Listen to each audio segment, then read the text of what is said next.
मदो नैव मेनैव मात्सर्यभावः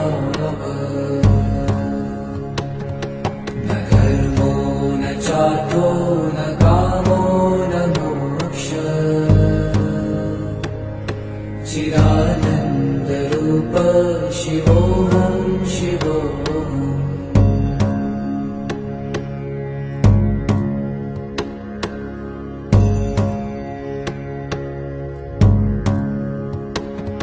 न पुण्यं न पापं न सौख्यं